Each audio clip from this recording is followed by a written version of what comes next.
when people had COVID and they were in hospitals, what doctors said is, we have sedated them, but they are in stress. Can you just understand what that means? They're not conscious. They're sleeping. They're forcefully put to sleep with a drug, but their body is not recovering from the drugs that is recovering another human being. And the doctors believed that it is because they went in stress.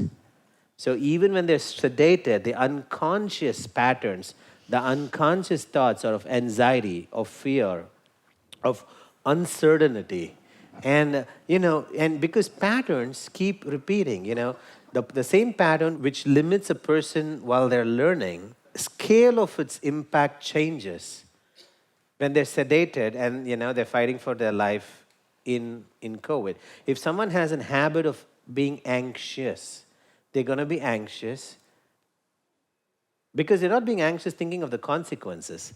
They're being anxious because they can't control themselves.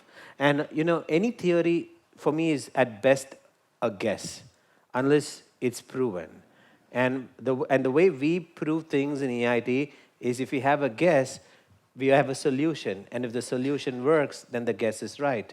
So when people call us for helping COVID patients, we would go and take care of their state. We would do the COVID procedure, would take care of the state, and then immediately doctors start seeing a clinical improvement in the results of the sedated person that didn't happen before the work. So which means even when the brain is sleeping, the unconscious patterns that happen when you're awake are continuing to happen while you're sleeping as well. So if someone is stressful, they're going to sleep, but they're also stressed when they are sleeping. And so the sleep is not as rejuvenated. Now your body is smart. You might be stressed, but because it's in homeostasis, it still gets you rejuvenated. But it's not as much rejuvenated as you can be. And rejuvenated is a low bar. I think we need to take much more from sleep. Rejuvenation is the minimum we require. What we need from a good sleep is the ability for the body to build new things. Is the ability for the body to correct things that are off balance.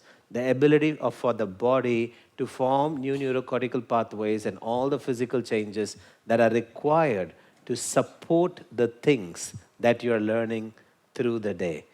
That's a high standard. And most adults can't achieve that. And your ATC hopefully takes care of all of the cobwebs and takes care of all of the things that interrupt you from having high quality states.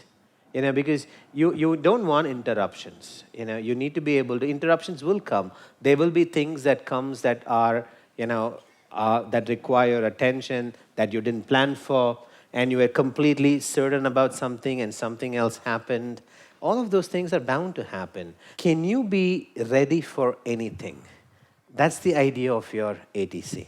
Now, the ATC is not designed so that, okay, you have one problem, do this procedure. You have another problem, do this procedure. Maybe for some of you, if you come from a situation where there's a lot of problem, we first take care of that. But the first up and the second up and the third up, when you're coming, the idea is to move from problem fixing to a state where you're ready for anything. Whatever comes, are you equipped to handle it in high performance and at the same time with absolute ease and comfort in your body?